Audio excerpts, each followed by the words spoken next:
Hello everyone. In this video we will explain how to connect Raspberry Pi RP2040 with W5100S module by writing Mircopython scripts to achieve the effect of DHCP obtaining network information.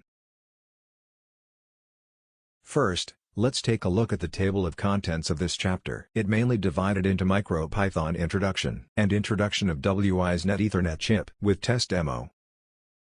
Chapter 1. Learn about DHCP. DHCP is Dynamic Host Configuration Protocol. It is a kind of IP address technology for dynamic management and allocation. In DHCP, mainly includes three roles: DHCP server, DHCP client and DHCP relay. The DHCP server is responsible for selecting an IP address from the address pool and assigned to DHCP client. It is also possible to provide additional network parameters to the DHCP client. For example, the default gateway address, DNS server or Win server address, etc. A DHCP client can be understood as a device that requests an IP address, such as IP phone, mobile phone or PC, etc. In most of time, both DHCP server and client are not in the same network segment. Thus, DHCP relay will act as an agent to handle this issue. Next, let's take a brief look at the steps of DHCP. DHCP works based on UDP. Please refer to these steps. 1. DHCP client sends broadcast. DHCP discovery sends DHCP message, ID, and DHCP client MAC address. The source IP address in DHCP message is all 0. This is because the client has not been assigned any IP address. The destination IP address is the broadcast address. Since the client does not know the amount of DHCP servers in his network,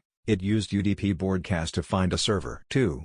The DHCP client initiates a DHCP request packet to the DHCP server. The request packet mainly requests DHCP server to provide the previous step requested network settings. The DHCP server will send a confirmation packet to inform the client's request has been granted to use those settings. In this stage, the DHCP network settings are completed. Users could start using TCP/IP for communication. 3. When an IP address is not required, the client can send a DHCP release packet to release. In addition, DHCP settings usually has a lease time setting. Before time limit ends, user can send a DHCP request packet to inform the server for extension. The advantages of DHCP mainly include automatic configuration, save IP address resources, improve network security, support multiple operating systems, convenient client configuration, reduce maintenance costs, improve efficiency, easy to manage. DHCP application scenarios include mobile office, server deployment, network equipment, configuration of virtualization environment, and IoT devices.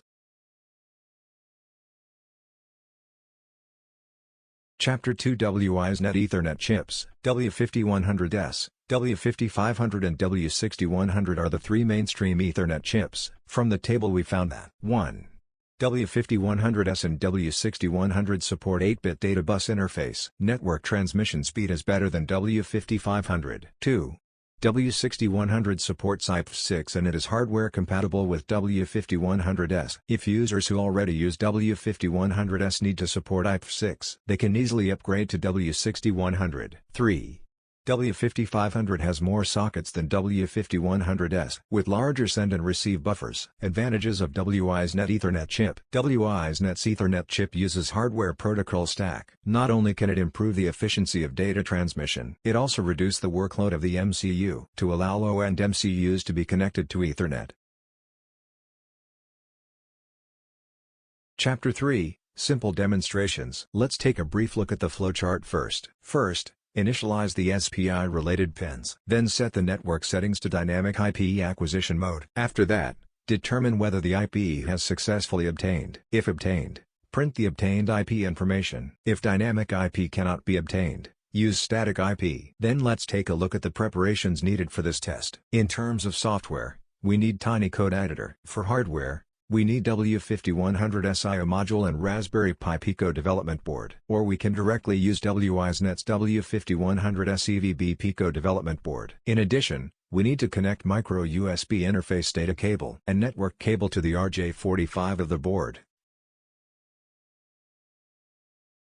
For SPI settings, please refer to the table above.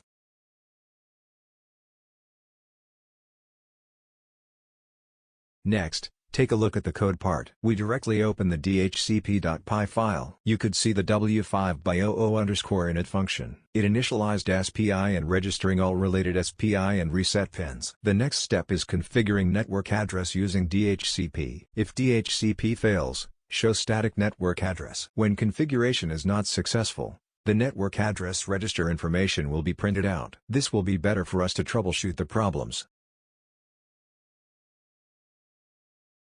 We run the program directly. You can see the configuration information printed out in the window below. Next, press and hold Windows +R. Enter CMD to enter the computer terminal to ping. Input the IP address obtained by our DHCP. It can ping. Indicates test success. This video ends here. Thank you all for watching. If you want to know more, please leave a message in the comment area or contact me via private message.